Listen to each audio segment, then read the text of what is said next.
Ahora vamos a dar inicio a la entrevista que va a tener nuestra profesora y coordinadora de Paren las Prensas 2024 y 2025, Tania Tamayo, con Flavio Ferreira. Acá son todos y todas estudiantes de periodismo, ¿no? ¿Han escuchado hablar de Watergate? ¿Saben de qué es? Vale. Ahí cayó un presidente. Lo que vamos a ver ahora extendió sus consecuencias políticas mucho más allá de las fronteras de uno de esos países. Por lo tanto, si Watergate tuvo una película, acá tenemos una serie y probablemente necesitaríamos una película. Por las dimensiones, yo creo que le podríamos dejar a Flavio que elija quién podría ser el protagonista de esa película, pero eso se lo puede preguntar Tania. Vamos a dar la bienvenida, por supuesto, a Flavio Ferreira y a Tania Tamayo, que pasen adelante.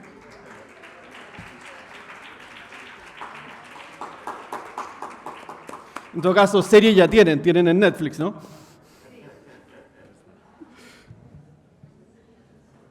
Hola, ¿se escucha? Vale. Tania Tamayo es periodista, magíster en comunicación política por la Universidad de Chile y doctoranda en historia contemporánea, política y social de la Universidad Autónoma de Barcelona. Ha publicado numerosos libros, entre ellos El caso Bombas, La explosión de la Fiscalía Sur, El gran vuelo terrible, Retrato de una ausencia, su obra más reciente, e Incendio en la Torre 5, las 81 muertes que Gendarmería quiere olvidar, con el cual ella obtuvo el Premio Municipal de Literatura de Santiago 2017 en la categoría Investigación Periodística. Además, ha colaborado en medios como Paula, CIPER y The Clinic y se desempeñó como directora de la Escuela de Periodismo. Actualmente es subdirectora del Departamento de Comunicación Social de nuestra facultad. Muchas gracias. Hola, ¿cómo están? Muy buenas tardes, gracias por esperarnos. Quiero presentar a Flavio. Es un orgullo tener a Flavio acá, quizás es uno de los baluartes del periodismo de investigación en la América Latina. Es muy importante que lo escuchemos y que entendamos, digamos, cuáles son las posibilidades que el periodismo nos puede dar. Flavio Machado Ferreira es periodista del diario Folha de Sao Paulo, es magíster de la Universidad de Columbia. Su trabajo, denominado Proyectos Odebrecht, cuestan 6 millones más que países donde corrompió. Junto a su equipo Investiga Lavallato, le valió el premio Trace de reportaje investigativo y el premio de la excelencia en periodismo de la Sociedad Interamericana de Prensa en la categoría Periodismo de Datos. Además, obtuvo el tercer lugar en el premio Gabo con la serie Política de la Sequía en 2024 y el premio latinoamericano de periodismo de investigación entregado por IPIS, que es el Instituto de Prensa y Sociedad y Transparencia Internacional. Ahora investiga, gracias a una beca de Pulitzer Center, nexos corruptos entre parlamentarios, alcaldes y empresarios que están mermando la flora, en realidad es la selva amazónica, y con ello mermando y afectando a las comunidades indígenas y rurales que viven ahí. Bueno, ¿cómo estás, Flavio? Flavio habla español, portuñol, pero se le entiende. Yo voy a intentar hablar en español. Yo pido disculpas por los errores, pero yo voy a intentar, si no estoy siendo claro, por favor, puede preguntar después. Es un gran honor para mí estar aquí con ustedes. Yo estaba pensando hoy que yo estoy, en las últimas 2 semanas, yo estaba en la COP30, en el evento en una semana, y después fui para la selva amazónica a hacer una investigación con esta beca de Pulitzer Center. Y cuando llegué estaba un poco cansado, pero cuando llegué aquí hoy, en la primera homenaje a la periodista, fue como tener un nuevo entusiasmo de ver con una persona que tiene una trayectoria tan linda y pensé, ojalá yo voy a poder tener una carrera como ella. Entonces, este momento es muy importante porque momentos como esses são muito importantes porque nosotros es como tener un nuevo oxígeno para continuar. Entonces, yo espero compartir conocimientos y también aprender y tener este nuevo entusiasmo en trabajar con esta pasión que es periodismo. Muchas gracias, profesora, todos los profesores. Estoy muy contento y pues, espero poder ayudar compartir conocimientos y también aprender con ustedes por estos próximos 3 días. Sí, Flavio, se escucha, ¿no? Bueno, hay una pregunta que es probablemente la más obvia, quienes sabemos de periodismo de investigación y quienes hemos hecho clase, porque uno de los casos más importantes que tiene que ver con el periodismo colaborativo, que vamos a hablar en un momento más, de investigación en América Latina, porque de alguna manera involucra a distintos medios, a distintos periodistas, es el caso Lavallato, ¿no? Me gustaría que explicaras y contaras a los estudiantes en qué consistió el caso Lavallato y cómo fue que tú, luego de 20 años de trabajo en Folha de Sao Paulo, comenzaste a darte cuenta que había un caso incipiente de corrupción muy grande que involucraba autoridades y que luego, gracias a tu gran investigación y a la de muchos otros periodistas, fueron cayendo presidentes, digamos, de manera muy abismal. Cuéntanos cómo fue el comienzo y luego cómo comenzó a darse esto, que creciera la investigación. Sí, esta fue una situación que yo aprendí que muchas veces tenemos que dejar un caso que estamos muy involucrados y muy entusiasmados, porque aquel momento, en 2016, yo estaba investigando una situación de corrupción en las empresas de trenes de São Paulo, que era un caso grande de corrupción. Entonces, Lava Jato empezó con parecía como un crimen financiero y solo un director de la empresa de petróleo de Brasil, Petrobras. Yo estaba con un colega que me decía, Flávio, usted tiene que dejar este caso de trenes y se envolver en la investigación de este caso, porque este caso va a ser o caso mais grande de corrupção. Ele dizia, não, esse caso de trenes é mais importante. Você vai. Então, pero depois, quando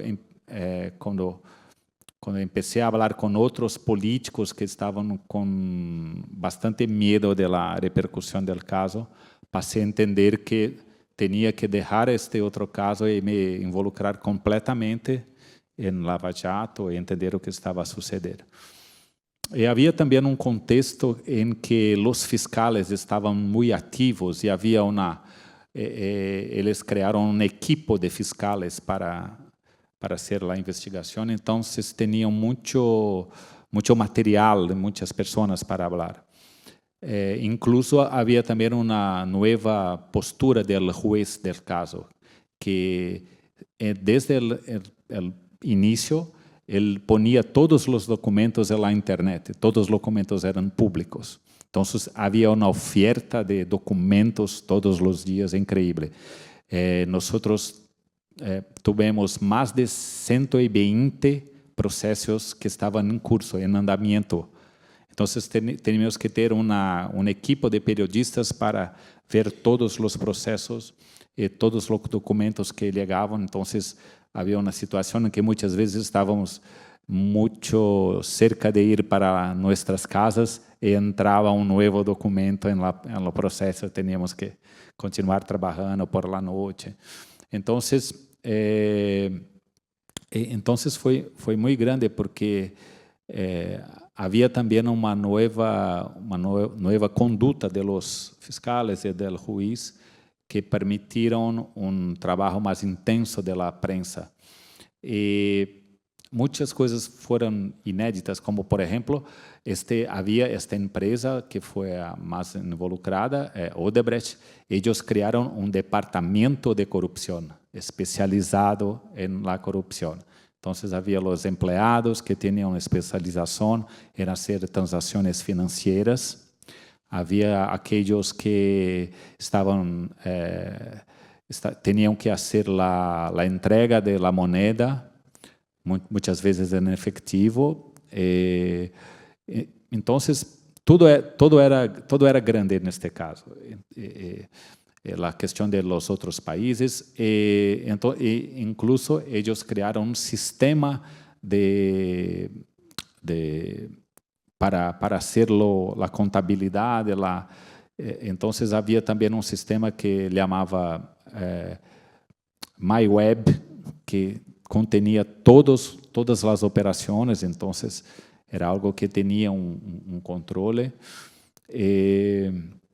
Entonces fue una situación que incluso tuvimos una crítica, porque muchas veces era verdad que nosotros llegaba la información y publicábamos, no había tiempo, había la competencia, entonces muchas veces veníamos y publicábamos para no perder la posibilidad de llegar a frente de la competencia. Entonces, después haciendo un análisis, muchas veces sería mejor esperar un poco, ver, consultar a las personas que estaban involucradas, pero fue un aprendizado también de cómo hacer en casos que son muy grandes. Entonces yo pienso que había entonces, yo pienso que fue la gran diferencia fue esto, la conducta de los fiscales y del juez, que ellos tenían, ellos nunca negaron que ellos tenían una estrategia de mídia. Ellos tenían una estrategia para tener las primeras páginas, tener la principal atracción de los programas periodísticos. Entonces, ellos estaban en todos los medios, en todos los periódicos. Entonces, y después el caso fue casi todo anulado, podemos hablar de eso después, pero continúa siendo el caso más grande de corrupción en América Latina. Yo no tengo ninguna duda de eso. Flavio, bueno, tú dices y también se sabe que hay autoridades al nivel del presidente Lula que estaba involucrado incluso al enterarse y al enterarte tú con tus compañeros que la misma empresa Odebrecht de alguna manera le permitían vivir en una gran casa, en lo que acá conocemos como una mansión, ¿no? Y en donde aparecían papeles escritos a mano que se le mencionaban con un sobrenombre para que no se supiera quién era. Me acuerdo que le decían Brahma, sí, por una cerveza que él tomaba.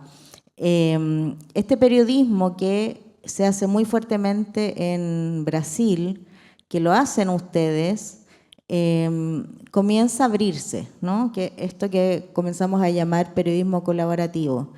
¿Cómo te juntas tú con otros periodistas? Entiendo que hay un medio que se llama Conecta, que es peruano, ¿no? Pero ¿cómo te conectas con otros periodistas? Son 17 en total quienes trabajan en este caso.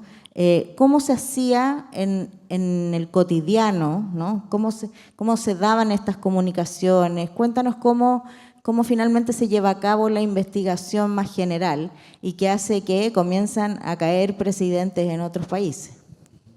Sí, cuando yo tuve acceso a esas hojas de Excel que fueron divulgadas por los fiscales, yo vi que había muchas operaciones en otros países. Entonces, yo percibí que yo tengo que hablar con colegas de América Latina, pero había también un miedo porque no conozco cómo será la comunicación. Entonces, y tuve una oportunidad que incluso fue cuando pude conocerla, que fue en un curso de la Fundación Gabo con la Universidad de Columbia de Estados Unidos, un curso de periodismo de investigación por 2 semanas.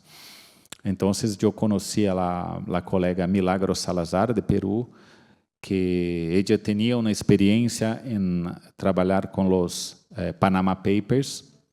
Entonces, ella tenía una condición de aprovechar su experiencia en periodismo colaborativo. Entonces, yo tenía todo el contenido que estaba disponible y ella tenía la experiencia y sus caminos para compartir en seguridad los documentos. Entonces, empezamos, después del curso de Fundación Gabo, empezamos entonces, había entonces algunas reglas que tenían que ser seguidas por todos, incluso reglas de seguridad. Entonces, usamos el sistema de comunicación por el Signal, que es un sistema de mensajes que es bastante seguro. Então, nos comunicávamos por el Signal.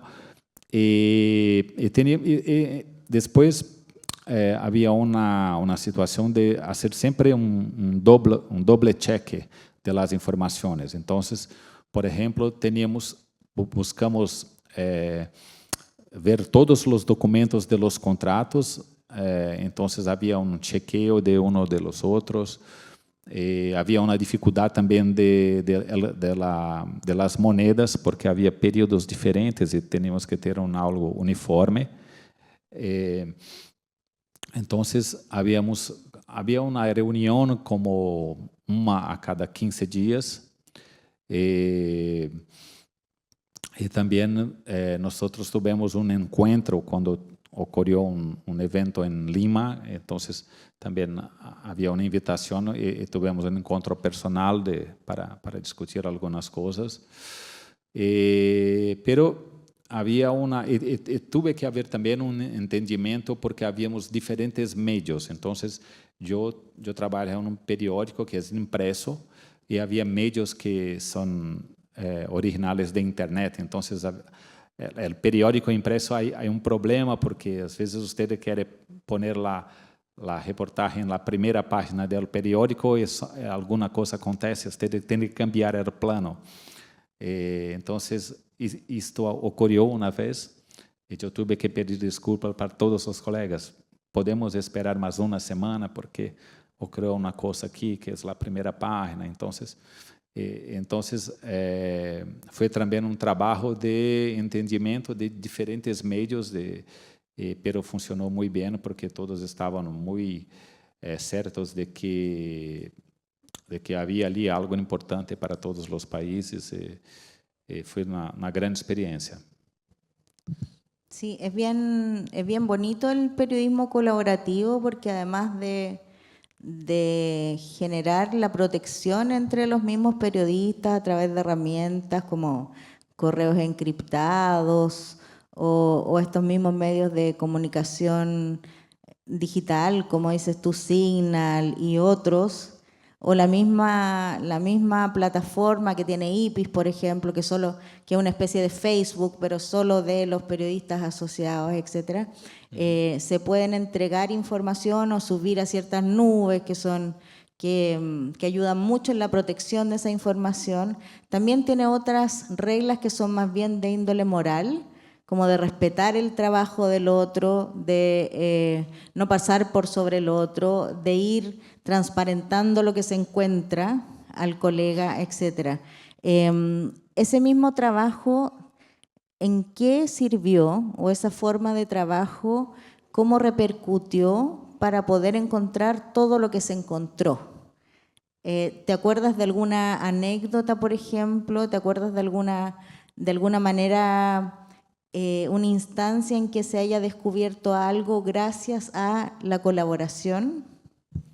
Sí, es que la situación más que era siempre mucho interesante, que era descubrir cuál era el significado de los de nombres de los testaferros, sí, testaferros, y que estaban indicados en las hojas. Entonces, nos quedávamos con los colegas y ellos entonces empezaban, este nombre, ¿qué puede ser? Entonces, empezaban a hablar, a hacer algunos apuntes, entonces hasta descobrir cuál era la persona que estaba con aquele nombre, que era un codenome, puede ser así, es un nombre que no es el nombre correcto, pero es un apellido, ¿no? Sí, pseudónimo, sí. Entonces, descobrir estes pseudónimos era algo muy, muy interesante, porque empezamos ¿es esto? No, esto, no. Este tiene una característica, porque muchas veces estes pseudónimos tienen a ver con las características físicas, o el equipo de fútbol que aquel personaje era un fan, era de la hincha. Entonces había el presidente del Congreso, su pseudónimo era Botafogo, que es un equipo de fútbol de Brasil. Entonces era como obvio, but había otros que eran también muy graciosos. Había uno de ellos que era todo feo, y realmente él es. Sí. Entonces, había esta era una situación, y también los colegas de otros países también había esa situación muy graciosa de estos pseudónimos. Bueno, lo mismo de Lula, ¿no? Lo que Sí. tú nos habías contado, que le decían Brahma, Sí, por una cerveza que él tomaba, Sí. Sí. que era la cerveza Brahma. Sí, había esta y había también los fiscales, tenían entre ellos una situación de que tenían pseudónimos entre ellos también para hablar sobre los personajes, porque es importante decir también que después tuvimos dos grandes momentos en Lava Jato. El momento en que ellos descubrieron las situaciones en que ocurrió el julgamento de todos los involucrados, y después tuvimos una situación que fue las filtraciones de los mensajes que fueron trocadas entre los fiscales y el juez. Yo tuve la oportunidad de trabajar también en esta fase, porque un medio llamado Intercept, un medio americano que hay un grupo también en Brasil, ellos obtuvieron los mensajes e invitaron mi periódico para hacer el análisis de estos mensajes. Entonces, yo me quedé en Río de Janeiro por 2 semanas para hacer este análisis. Y se quedó muy claro que había una concertación entre el juez y los fiscales, y que el juez no era imparcial. Él tenía como un comando, muchas veces indicaba para los fiscales: mira, hay esta prueba, incluye esta prueba en la petición. Entonces, no había imparcialidad. Y entonces, en estos mensajes, muchas veces había también pseudónimos y bromas a respecto de los involucrados, y Lula era uno de ellos. Entonces, estavam sempre a falar de uma maneira muito desrespeitosa em relação a ele, e que se quedou muito claro que ele era um nalo. E hoje, as situações que a maioria dos processos foram anulados e as pessoas foram libertadas, incluso Lula, que foi libertado e participou das eleições, foi eleito, é nosso presidente hoje. E então foi um caso muito rico, porque foi possível ver todos os lados desta agenda oficial, da estratégia de divulgação, estratégia de mídia de los fiscales, e depois ver como eles montaram esta estratégia e como havia uma concertação entre o juiz e os fiscales, e que foi um aprendizado muito importante para ter esta consciência que qualquer autoridade tem uma agenda própria. Então, nós, como periodistas, temos que sempre ter em mente isto. Ellos no son dueños de la verdad. Ellos tienen muchas veces, en estos casos criminales, ellos tienen muchas veces una estrategia, un proyecto y como un objetivo final. Entonces, nosotros como periodistas tenemos que siempre tener esto en mente y hacer una cobertura muy crítica, que muchas veces en Lava Jato no fue feita, muchas veces porque no había tiempo, había esta estrategia de que ellos ponían documentos, PDFs, y teníamos que dar cuenta de aquel volumen todo. Entonces, fue un caso muy rico de aprendizados, incluso para la prensa. Mira, tú dices algo muy importante respecto de cómo se observa al poder, cómo se observa a la autoridad.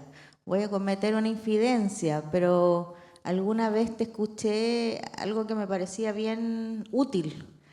No recuerdo exactamente qué reporteo tenías que hacer, pero comentaste algo así como que para acercarte a ciertas autoridades que tenían ciertas posiciones en la élite económica, a ti te gustaba ir a esos lugares. Te gustaba ir, pasearte, escuchar conversaciones, de alguna manera mimetizarte, ¿no?, en el entorno. Porque así evidentemente las fuentes se sienten confianza, porque las fuentes pierden el miedo, porque las fuentes sienten que también uno es parte de ellos y se sueltan y cuentan. Esto lo digo porque ahora tú estás haciendo una investigación completamente distinta. Estás haciendo una investigación que es una beca que obtuviste con un grupo de periodistas por Pulitzer Center, o desde Pulitzer Center, en la selva amazónica. Y es a partir de la merma o la destrucción que se está haciendo de parte o en parte de la selva, ¿no? Y que afecta directamente a las comunidades rurales, a las comunidades indígenas. Si tenemos que hacer una comparación entre esa observación a esos grupos de la élite, a observar el comportamiento de aquellos, y a este otro Flavio, periodista igual, teniendo que acercarse a comunidades que de alguna manera están siendo dañadas por esa otra élite, ¿no? ¿Qué atributos tuviste, humanos probablemente, ¿no?, tuviste que desplegar? ¿Cómo fue tu encuentro periodístico o en el ejercicio de la profesión hacia esas otras fuentes? ¿Fue difícil? ¿No fue difícil? Cuéntanos sobre eso. Sí, este fue un cambio que después de Lava Jato, que yo empecé a refletir sobre exatamente isso, porque nos quedamos muitos anos vendo as hojas de cálculo, de Excel, os documentos, e eu pensei que havia muito pouco trabalho de campo, de ir falar com as pessoas, falar com a gente. E, ao mesmo tempo, surgiu uma situação no Brasil que é incrível, que os congressistas brasileiros passaram a ter controle sobre uma parte do presupuesto público. Então, é como cada diputado de Brasil hoje pode destinar presupuestos públicos em total de $8 milhões cada ano. Então, eles podem poner este dinheiro para uma municipalidade, ou num projeto, ou num programa de governo, ou fazer uma distribuição de maquinaria pesada, ou distribuir como equipos para as cidades e para alguns programas, incluso entidades que comprovam que têm fim público. Então,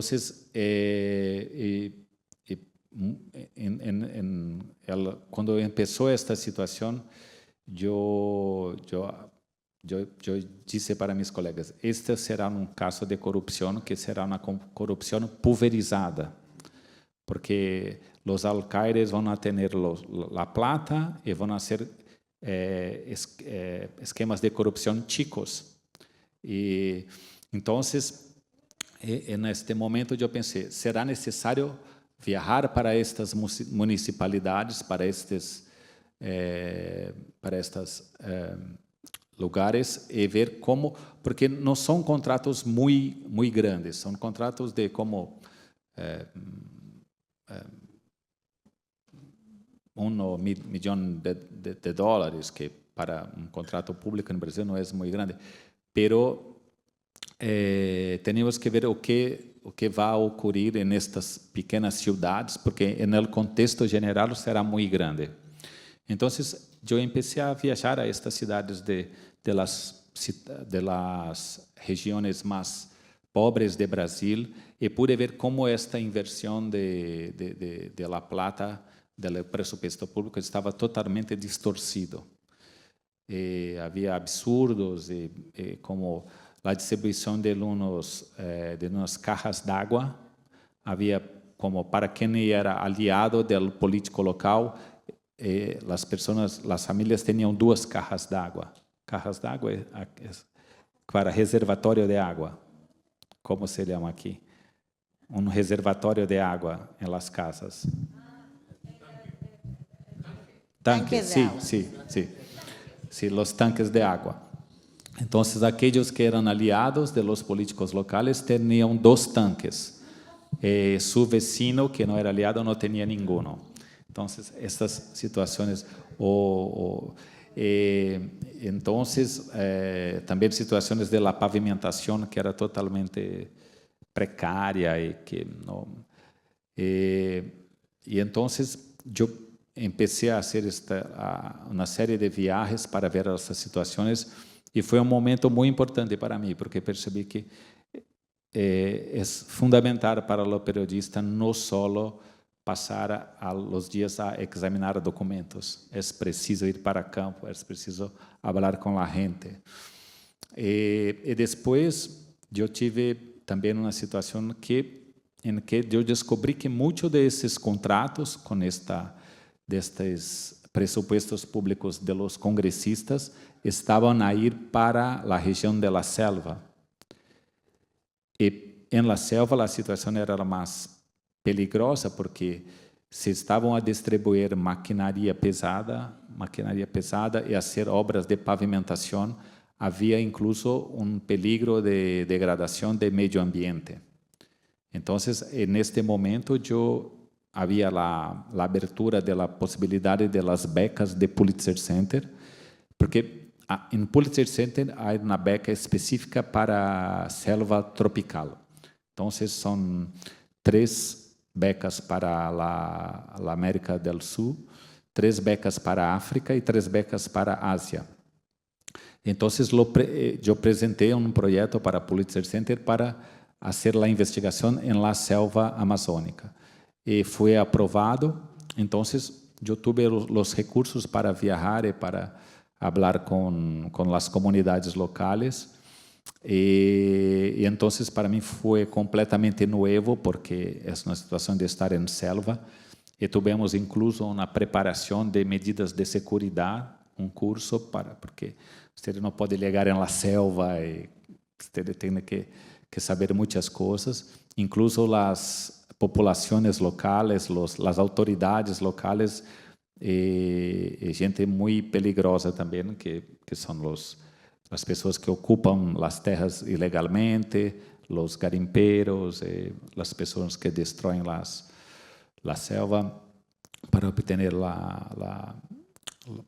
as plantas e tudo isso.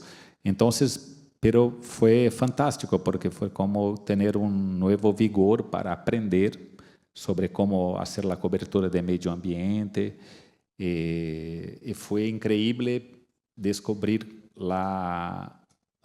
um montão de coisas que os indígenas têm a nos contar. Eu penso que foi o mais incrível, porque eles têm uma consciência hoje de las coisas que estão a suceder com eles. Incluso temos esta situação de Elon Musk, que criou um sistema chamado Starlink, que funciona em toda a selva amazônica, em todas as aldeias, em todas as tribos. Os indígenas têm a internet e se comunicam. Então, são pessoas que estão integradas à comunidade internacional, os temas que se passam em nosso país. Então, foi muito interessante esta situação de aprender com eles e ver que eles não estão tão isolados, eles estão integrados a los temas, e sabem muitas vezes também como colocar suas necessidades. Então, este para mim foi a grande desta nova fase, foi esta constatação de que nós temos que falar com a gente, temos que procurar ir a los lugares em que as coisas estão a acontecer e escuchar los pobres, los indígenas, porque eles têm muitas coisas interessantes para falar. Mira, justamente te iba a hablar de eso, que también lo hablamos en las salas de clase. Una cosa es hacer la investigación ahora muy de escritorio y en pantalla, digamos, de los datos, de los cruces, de la información que se obtiene de herramientas digitales, y otra cosa es el testimonio. Y el testimonio que para muchos de nosotros, de profesores que estamos acá, no deja de ser lo más relevante. El testimonio, la entrevista, entender, como decían las profesoras en la mañana, ¿no? Estar en la calle, pero no solo estar en la calle, sino escuchar a quienes piensan o viven de manera distinta a nosotros. Cuéntanos un poco qué fue lo que te impresionó, qué aprendiste, porque además estuviste en una selva que había un conflicto, ¿no? Estaban en medio de la deforestación. Entonces, ¿cómo te llegó esa vivencia nueva y cómo te ayudó eso también para planificar el producto periodístico posteriormente? Sí, lo más importante es ver que los temas son complejos. Entonces, por ejemplo, yo tenía una situación en que una carretera fue construida en la selva y había una invasión de la tierra indígena y los indígenas estaban a ser amenazados por parte de la población que quería la construcción de la carretera.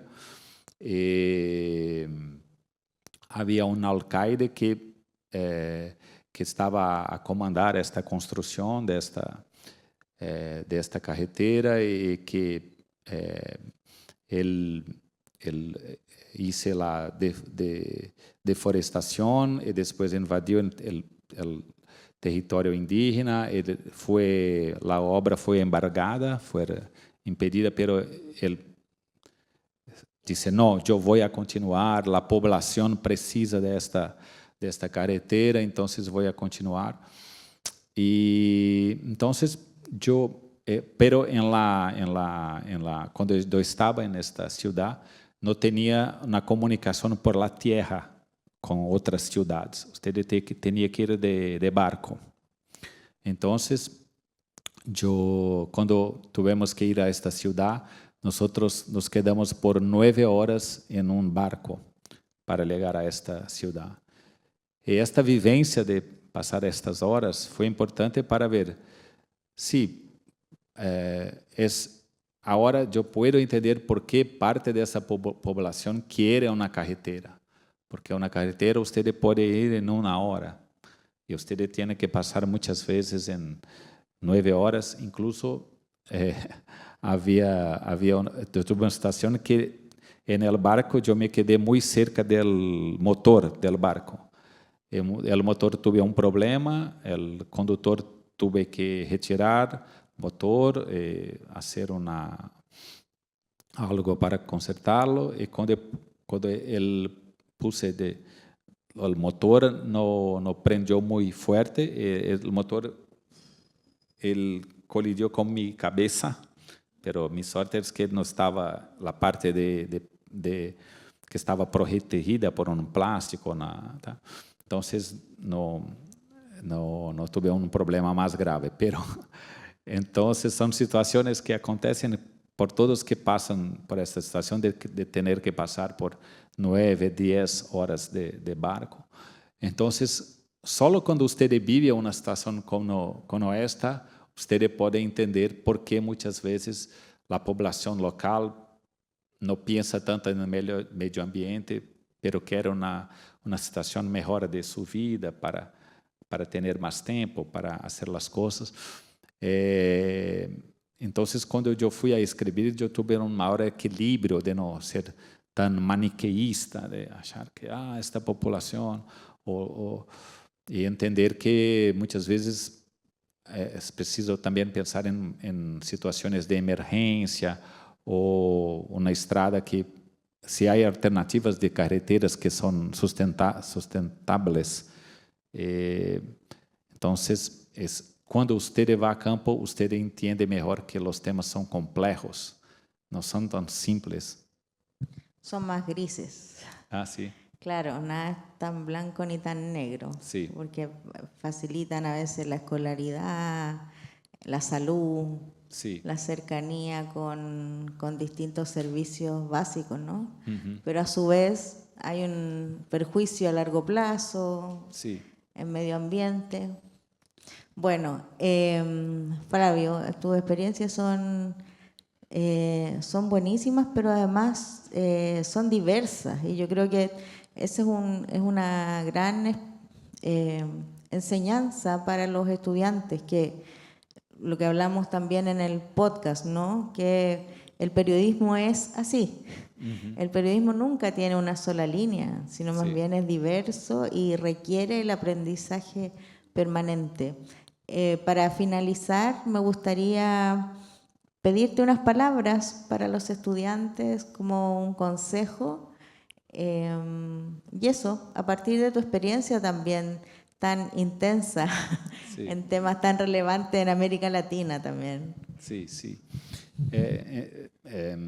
Yo pienso que ahora que vemos que en nuestra América Latina estamos en una situación de gran polarización de los aspectos políticos, muchas veces es difícil tener un equilibrio porque todo está tan desequilibrado y todo está tan involucrado con pasiones políticas. Entonces, yo pienso que esto que estoy a vivir hoy, que es ir para campo, hablar con las comunidades locales, procurar entender, dejar una cierta postura de muchas veces de nosotros de solo hablar con los políticos influyentes, hablar con las autoridades, los fiscales, los jueces. Yo pienso que este es un momento que tenemos que procurar la gente y escuchar sin preconceitos y sin una postura, porque yo soy de una parte de Brasil que es más rica, es más desarrollada, pero es muy bueno cuando llegamos a estas comunidades nos damos cuenta de que ellos tienen mucho a nos enseñar, mucho. Los sistemas de vida diferentes, otras perspectivas, y esto se convierte en buenas historias. Si estamos abiertos a escuchar, usted puede contar buenas historias y hay estoy cierto que Chile tiene muchas cosas interesantes. Esta es mi cuarta vez en Chile. Todas las veces que yo vengo a Chile, yo aprendo algo diferente. Estoy cierto que es un país que no es bien explorado por los brasileños, porque hay tantas cosas ricas acá. Entonces es posible tener este olhar abierto para el nuevo, aprender, tener este entusiasmo, transmitir estas situaciones para nuestro público, porque estoy cierto de que son historias interesantes, historias ricas, con los sabores locales que pueden ser un diferencial en nuestro trabajo de periodista. Muchísimas gracias por tu testimonio en distintos planos del periodismo, algunos muy duros, muy peligrosos, bueno, ambos muy peligrosos. Así que nada, muchas gracias a los asistentes y les pido un aplauso para Flavio. Gracias.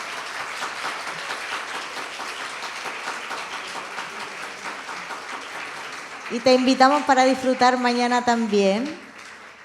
Los invitamos, mañana tenemos una actividad todo el día, periodismo en toda su amplia gama. Tenemos tiempo para preguntas, sí, poquitas, pero tenemos.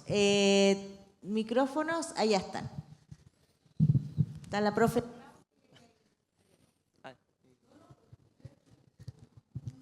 Ya, perfecto, así me escucho.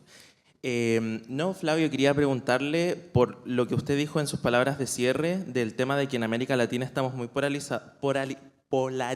Perdón.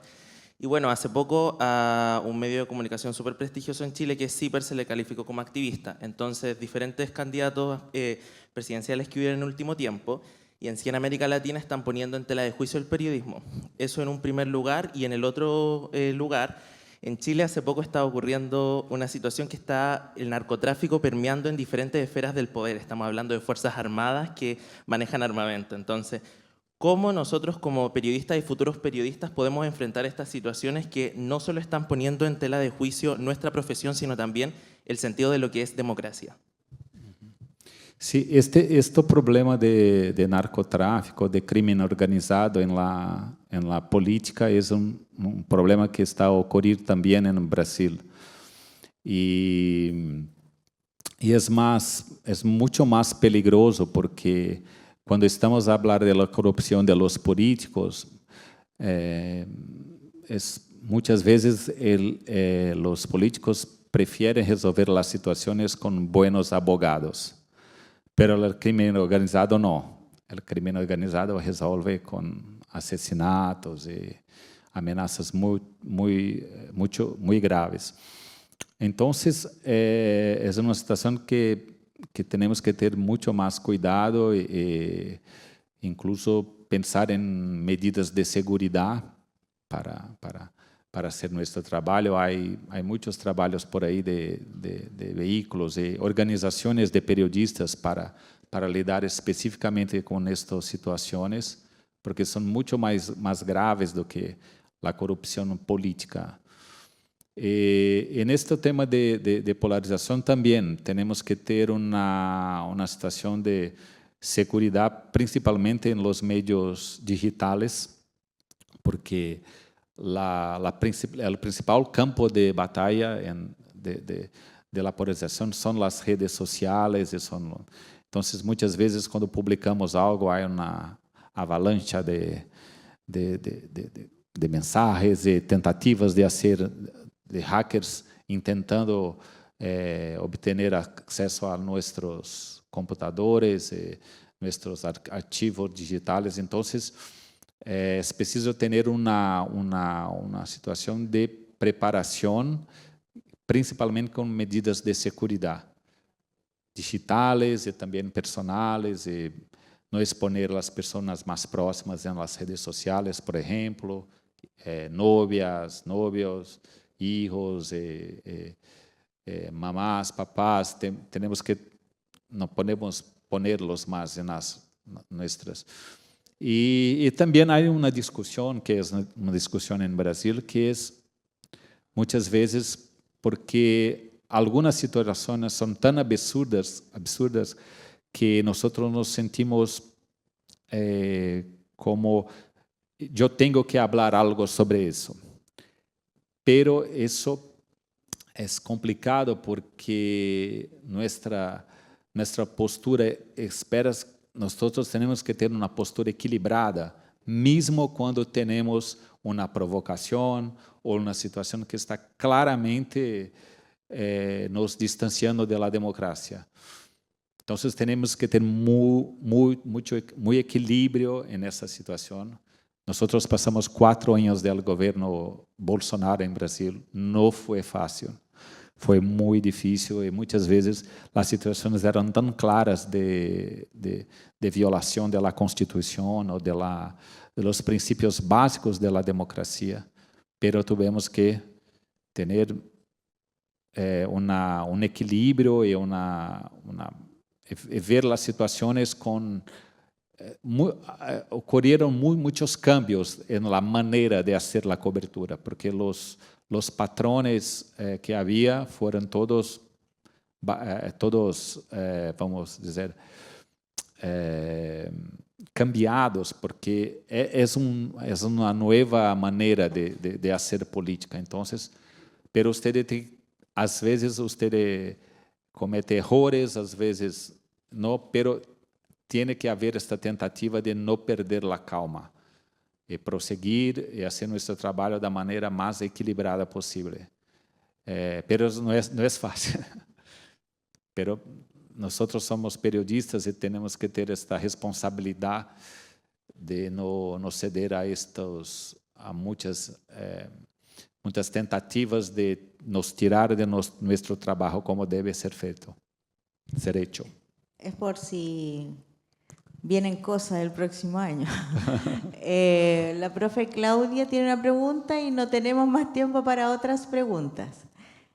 Gracias, Flavio, por la charla. Quisiera volver a Odebrecht sobre dos cosas. Uno, cómo a partir de esa experiencia recomiendas tú relacionarte con una fiscalía que tiene una estrategia agresiva con la media y tomar ese equilibrio y esa distancia para saber, bueno, ellos tienen su agenda también y tienen sus brillos y quieren destacar, y cómo aprovechar ese enorme volumen de documentación, pero sin, como decimos, engolosinarse, ¿no? Cómo mantener esa distancia de saber que hay una estrategia agresiva de la Fiscalía, pero al mismo tiempo no caer en esa trampa a favor de esa estrategia. No sé si hay algo en esa experiencia. Y sobre también Odebrecht, hay dos momentos editoriales que me parecen bien clave. Uno es Folia, un multimedia grande, es primero decir, adelante con este caso, sigan, dedícate a esto, o quienes trabajaron en eso, y luego, ok, esto es muy grande, hay que hacerlo colaborativo. Si hay algo de ahí compartir en términos editoriales de un medio grande, tradicional como Folia, que fue empujar y apoyar, y luego, bueno, esto requiere más manos transnacionales. Sí, la primera pregunta, porque es muy difícil, porque hay muchos fiscales que ellos tienen una seducción para los periodistas, de decir, mira, yo tengo los documentos, yo tengo... entonces, pero nosotros tenemos que pensar en un contexto mayor, porque aquella fuente no es la única en la fiscalía. Entonces, yo tuve algunas situaciones de algunas fuentes entre los fiscales que los perdí porque no concordé con la postura de ellos de querer provocar algunas situaciones e usar la cobertura, la prensa para obtener sus objetivos. Pero porque lo más importante que nosotros tenemos es la credibilidad. Y muchas veces podemos perder una noticia, una buena historia, que parece ser una buena historia, pero seguimos, podemos obtener otras, porque si perdemos la credibilidad en un caso, no es posible continuar. Entonces, yo estaba en una situación que yo tuve en ese caso de filtraciones de mensajes. La primera cosa que cuando yo tuve acceso fue procurar mis mensajes para el fiscal, porque yo pensé, si hay algo que comprometedor, yo no puedo trabajar en eso. Y había 11 mensajes que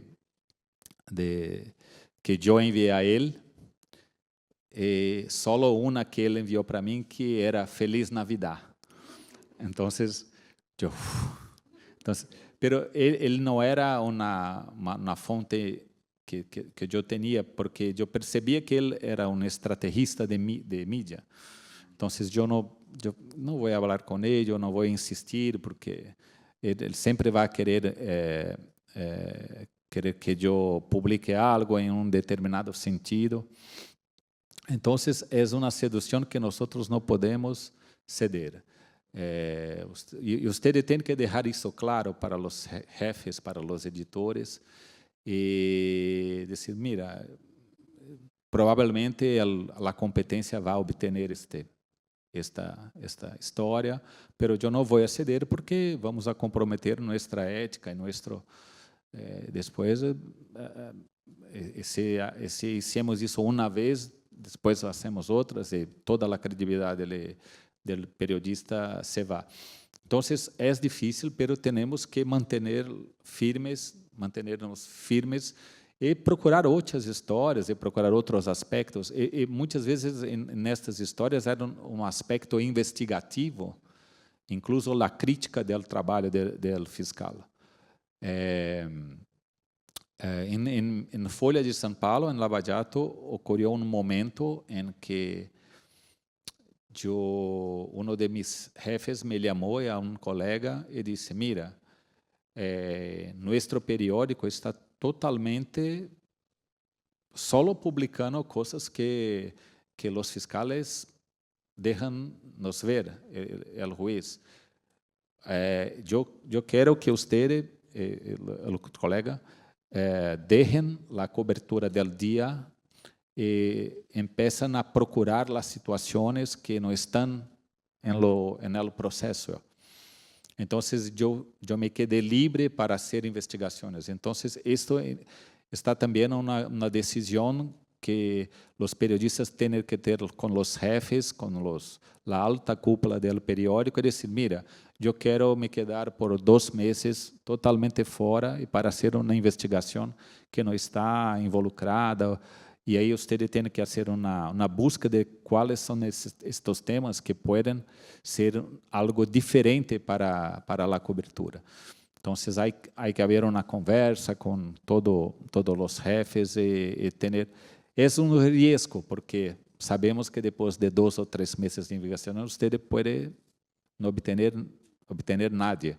Mas é risco que temos que passar em nossa profissão, porque é assim que conseguimos algo que é realmente diferente e que é importante e que não está nesta agenda de los fiscales ou de los juízes, de las autoridades, porque todos eles querem algo, querem uma promoção ou obter um novo cargo, uma nova situação, e principalmente esses que trabalham com casos criminais, porque eles estudam e se preparam para acusar e para condenar. Temos que ter isso em mente. Então, eu sei que é difícil não ceder a esta sedução destas autoridades, mas é fundamental para não perder esta credibilidade. E a segunda pergunta, desculpe, sobre...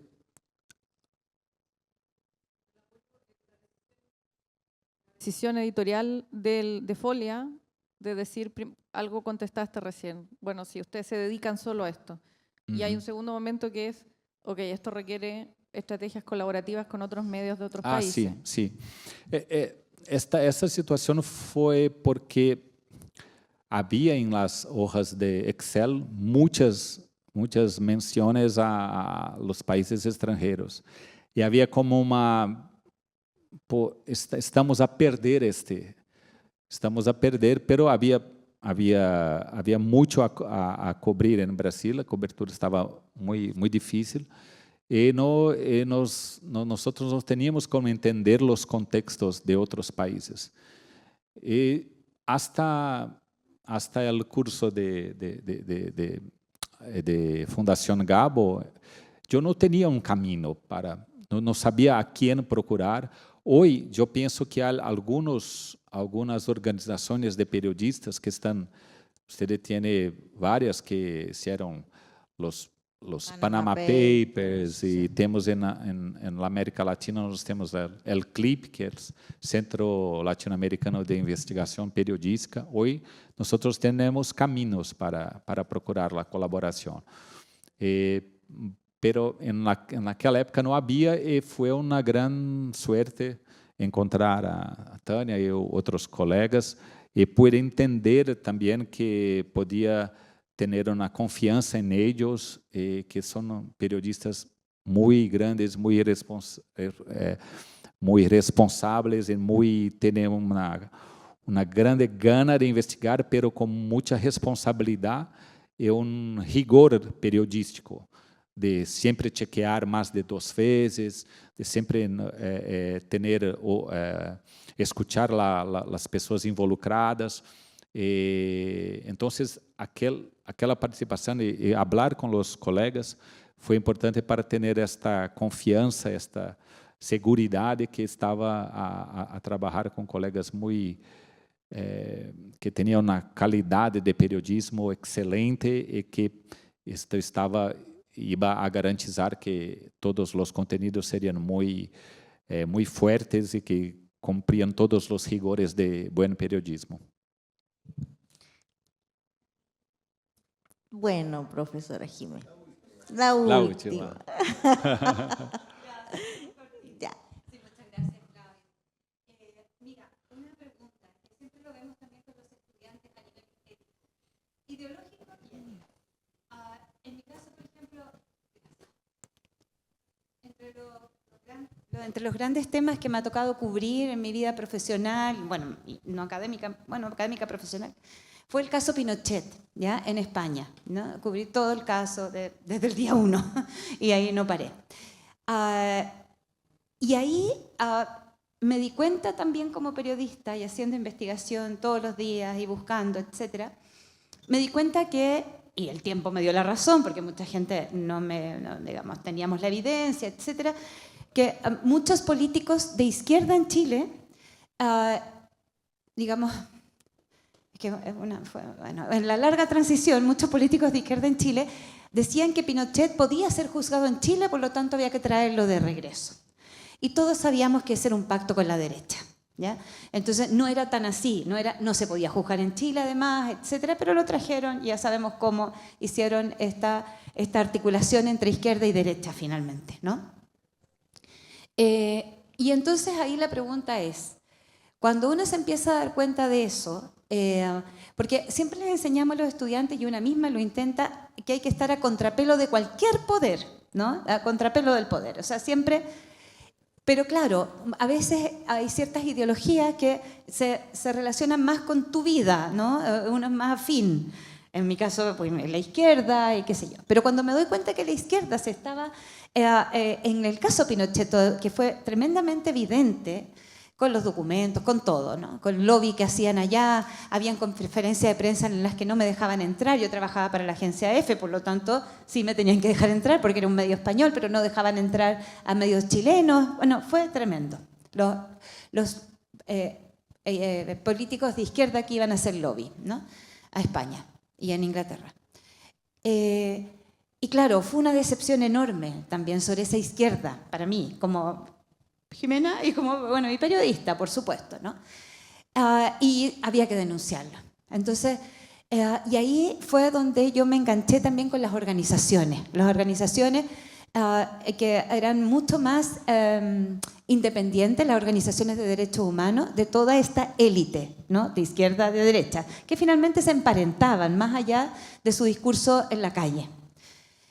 O en los medios, qué sé yo, terminaban juntos yéndose a un café después de la tarde, o sea, uno veía esas cosas, una veía.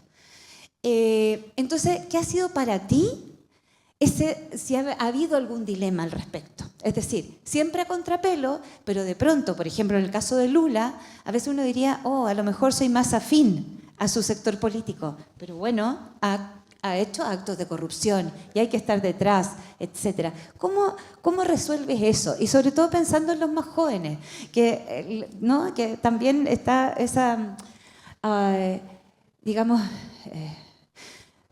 sí, disyuntiva, porque no se caen tan rápido también esos velos, ¿no? Cuando uno es más joven, cuando uno ya es más vieja como ahora, como que todos los velos se han ido cayendo. Pero, ¿qué dirías tú al respecto y cómo lo has resuelto si has tenido ese dilema? Sí, es muy difícil porque en estas situaciones de polarización, muchas veces ustedes saben que dependiendo de cómo va a salir el contenido, puede ser usado por un grupo o por otro. Entonces es una gran responsabilidad y muchas veces usted puede pensar, está a escribir y piensas así, mis amigos en el bar na próxima semana van a me matar porque eu publiquei isso. Ou você sabe que algumas fontes vão a criticar, pero en esto eu penso que uma coisa boa de nossa profissão é que nós não temos que tomar parte, não temos que tomar um partido e podemos nos concentrar em que está o que temos pruebas, o que temos, não precisamos usar adjetivos, não precisamos. Nós temos a condição de usar as regras e os rigores de periodismo para publicar de la maneira mais adequada à la realidade. Pero sempre tomando este cuidado de sim, temos que fazer uma projeção de como vamos a escrever, de como vamos a colocar as questões, porque, pero quando você tem este cuidado, é muito importante também escutar quem está involucrado com grande esforço, porque muitas vezes também hacemos primeiro contato, eu quero entrevistá-lo, não quero. Eu tenho uma reunião nesta semana. Não, pero eu posso esperar mais uma semana. Se puedes falar comigo na próxima semana, eu quero escuchá-lo, porque então, desta maneira, você também obtém, como obter o respeito de todos os lados. Você está tendo uma preocupação, você nos mostra que não quer publicar todo de uma maneira rápida, que não é bem. Que sigue los rigores de periodismo. Entonces, eu penso que muitas vezes temos essas coisas em mente que muitas vezes vão contra algo com alguma de nossas crenças, de algo que acreditávamos, pero temos que pensar em valores mais grandes, como a própria credibilidade da imprensa, de ter esta situação porque as pessoas pensam, como eu vou acreditar neste periodista? Se você publica algo que tem esses rigores de investigação, você ganha o respeito, porque muitas pessoas vão pensar, este periodista cumpriu sua função, independentemente de lado ou outro. E também, isto é importante, muitas vezes você pode ter o respeito de todos os lados, porque los procura escuchar, por lo menos. Então, e aí isto também, os temas são complexos. Muitas vezes você está a falar com lado e ele tem uma situação que merece você escuchar. Então, se você tem esta postura de realmente procurar e mostrar que a complexidade das situações, que todo é complexo, como muitas vezes você tem uma situação que esta parte da população está completamente equivocada, pero vamos escuchá-los. ¿Por que estão a seguir este caminho ou têm este tipo de pensamento? Muitas vezes as razões são muito profundas e que nós não temos conhecimento. Então, temos que escuchar para poder poner estes temas com a complexidade que eles merecem. Muchas gracias. Yo creo que el resumen es escuchar sin prejuicio por el servicio público, ¿no? Sí. Y de la manera más sincera posible para obtener aquella credibilidad de ambas partes o de todas las partes. Sí. Y vamos escuchar a la gente, los indígenas, los pobres, todos los lados de la polarización, por más que esto sea difícil muchas veces, tenemos que escuchar a todos y isso, ir a campo. Isto eu penso que também é bem importante, porque temos condições hoje de fazer jornalismo em nossas de nossas computadoras, solo vendo documentos e hojas de cálculo, pero o verdadeiro periodismo está em las calles, está em los campos, está em las ciudades. Então, vamos a trabajar en eso. Por ese jornalismo. Sí. Muchas gracias. Gracias. Muchas gracias.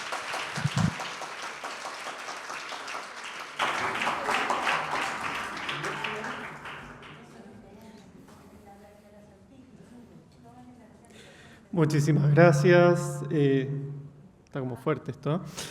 Muchas gracias, Tania. Muchas gracias, Flavio, por este testimonio de vida donde se resalta el valor, el trabajo en terreno y además, y creo por sobre todo, el rigor y la ética para no dejarse encandilar por historias que se ven fáciles, se ven buenas, pero que también hay que trabajar con rigurosidad para que lleguen a un destino apropiado.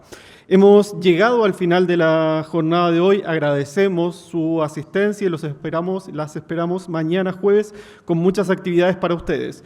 Contaremos con la mesa de Periodismo ante el Poder y otra sobre periodismo político, un bloque especial sobre libertad de prensa y persecución al periodismo de investigación y una conversación en profundidad con Guillermo Altares, editor internacional del País de España. También van a estar las exhibiciones de los trabajos de los fotógrafos Rodrigo Gálvez, Edgar Garrido y Roberto Candia.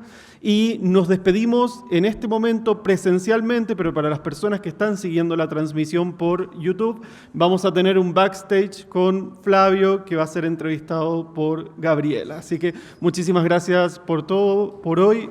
Nos vemos mañana.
Muy buenas tardes. Hemos terminado la primera jornada de Paren las Prensas 2025 y, como no, terminamos con un plato fuerte, que fue la entrevista que hizo nuestra académica Tania Tamayo a nuestro invitado internacional. Aplaudan en sus casas a nuestro invitado Flavio Ferreira. Muchas gracias, Flavio, por estar acá.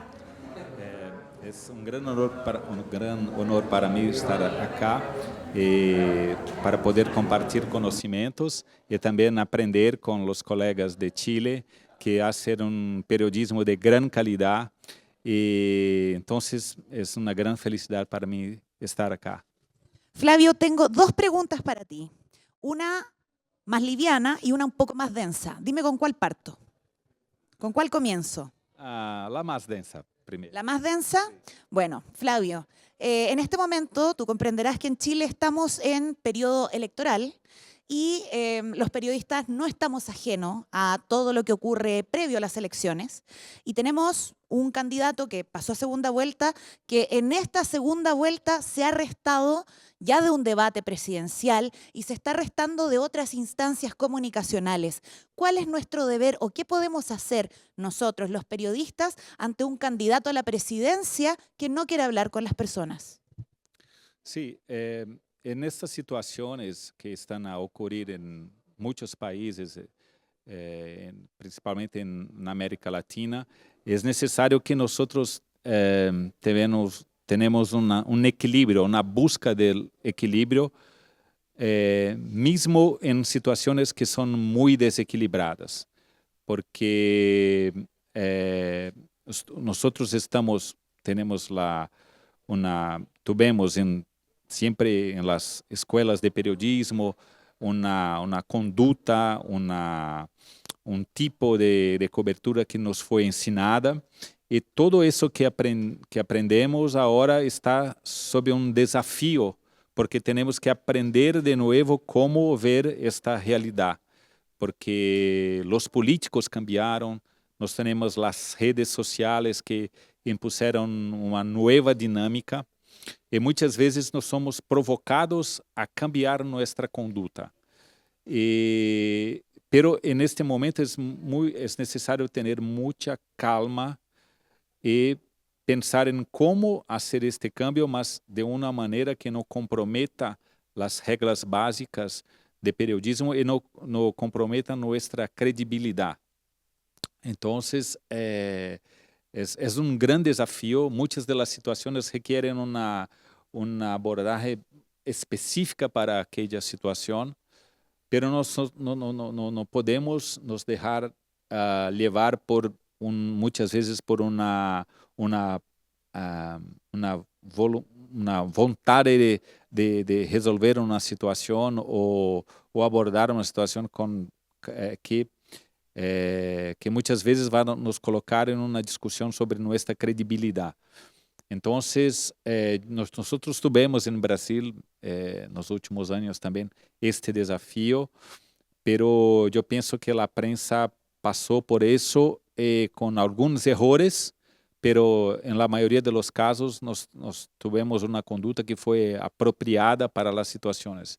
Entonces, no es posible hacer una previsión, no hay un manual, o todo que nosotros aprendemos en las escuelas de periodismo están a hacer ahora una revisión para esta nueva situación.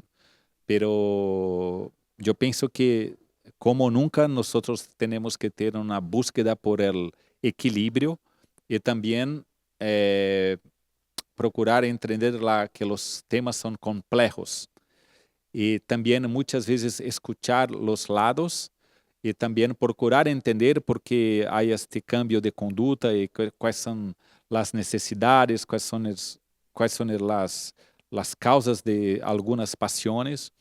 Entonces es muy desafiador, pero yo pienso que la prensa de Chile tiene una historia de gran calidad y yo estoy cierto que va a pasar por este periodo difícil y va a proseguir haciendo este periodismo que es reconocido por todo el mundo. Y bueno, mi segunda pregunta, te agradezco tu respuesta, y mi segunda pregunta, que era un poco más fácil, o no sé, depende de la respuesta. ¿Te gustaron los porotos con riendas? Disculpe. ¿Te gustaron los porotos con riendas? Sí. Yo estoy aquí en Chile por la cuarta vez. Hay muchas cosas que yo no conocía. Entonces, el aspecto gastronómico de Chile es siempre muy bueno. Ayer yo llegué al hotel y la primera cosa que yo pregunté en la recepción fue ¿dónde puedo comer un bueno Barros Luco? Estoy cerca del restaurante Antigua Fuente. Entonces, luego puedo saber que realmente es una grande comida. Entonces, y hoy yo conocí este otro plato que es muy, muy bueno. Entonces, Chile para mí es es algo que es con una pasión y yo pienso que los brasileños no exploran muy bien los aspectos para conocer Chile. Yo estoy cierto que es necesario que nosotros tuvimos una mayor integración y una búsqueda por conocer más sobre Chile, porque nosotros tenemos a aprender con la literatura chilena, tenemos a conocer con esta cuestión de un país que está para el lado del Pacífico, que hay todo también una nueva situación, y este país que tiene una situación de un desierto y al mismo tiempo observatorios que lo mejor de la tecnología. Tenemos Santiago, la capital, con su riqueza de las capitales, pero en el sur tenemos los lagos, el volcán es Osorno, y también una situación de la naturaleza que no es la Patagonia, un poco más para el norte, pero también una situación de naturaleza y de poblaciones que son muy diferentes también. Entonces, yo espero conocer hasta viernes más. Usted puede invitarme para otros almuerzos, porque todas las veces que yo experimento esta comida chilena, a mí me gusta mucho. Mañana yo quiero volver a experimentar un completo. Un completo italiano. Sí. Yo estoy cierto que será muy bueno y estoy muy feliz de estar aquí de nuevo. Muchas gracias, Flavio. Te agradecemos tu participación y agradecemos a todos quienes siguieron también la transmisión de streaming, tanto la entrevista que tuvimos con Flavio como todas las mesas que tuvimos también a lo largo del día. Recordemos que mañana tenemos otras mesas. Vamos a partir con la mesa de periodismo internacional. Tendremos acá a Rafael Cavada, a Andrea Aguilar, tendremos a Pablo Cuellar dirigiendo esa mesa y a Fernando Fuentes también participando, y cerraremos con nuestro otro invitado internacional, que mañana será el turno de Guillermo Altares. Así que tal como has visto el contenido hoy, lo podrás ver mañana. Te esperamos. Muchas gracias, Flavio, por participar, y muchas gracias a ti por seguirnos. Nos vemos mañana aquí en Paren las Prensas 2025.